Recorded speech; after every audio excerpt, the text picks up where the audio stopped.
Hey, welcome back everyone. It is now August 8th of 2020, and ever since the official release of Star Wars: The Rise of Skywalker, a lot of fans around the world have been very intrigued about the future of the Star Wars franchise by Disney and Lucasfilm, and exactly what both Bob Iger and Bob Chapek have to offer for the future of the Star Wars fandom.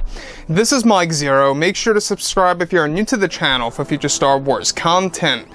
Now, the one thing about Disney's Star Wars is that we do know that they are now in a phase of desperation and damage control to really get the ball rolling again when it comes to this massive franchise.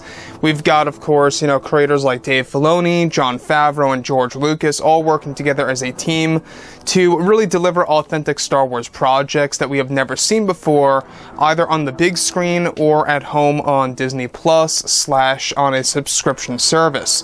And that's exactly what Disney wants to do. That's their big focus right now, is that they are focusing on Disney Plus as their source of a library's worth of Star Wars material to really bring Star Wars in a different direction to begin with.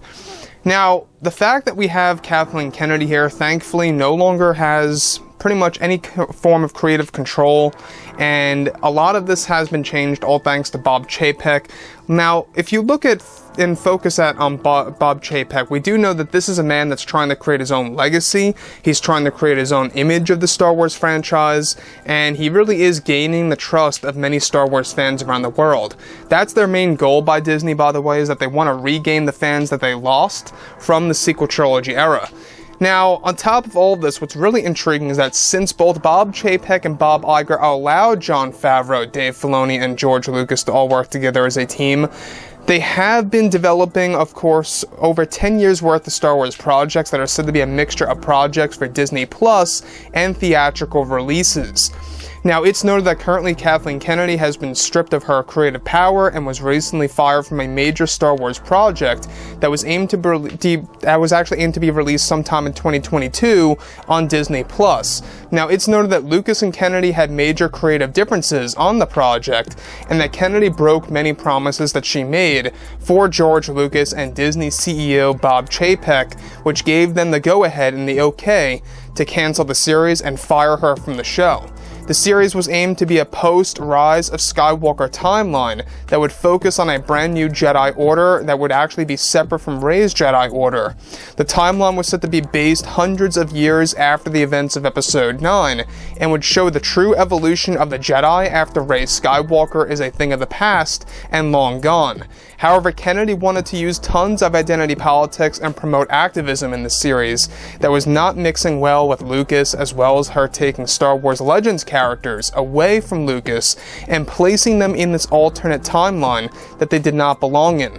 Kennedy, for example, even went as far to take some of the characters from the Old Republic era and place them in this post-Episode 9 era, which really bothers Lucas and Chapek, that led them to firing Kathleen Kennedy from this massive project. Now, keep in mind that this big project is now being done by Dave Filoni and Jon Favreau. I want to focus on the crucial piece here that led to Kathleen Kennedy's firing from this animated Star Wars TV series for 2022 now. Now, here's the thing, is that she was taking a lot of Star Wars Legends characters, big ones, most likely, well-known ones like Darth Malak maybe perhaps, and throwing them into this post-Rise of Skywalker era. It's very well possible that Kennedy's version of the Old Republic could have very well switched over to being placed well after Episode 9, which I'm not quite sure if a lot of fans would have really accepted that. And also the fact that she was really placing in a lot of activism, identity politics, and real-world issues and personal agendas. It just would have been an overall mess, an overall train wreck, if you will.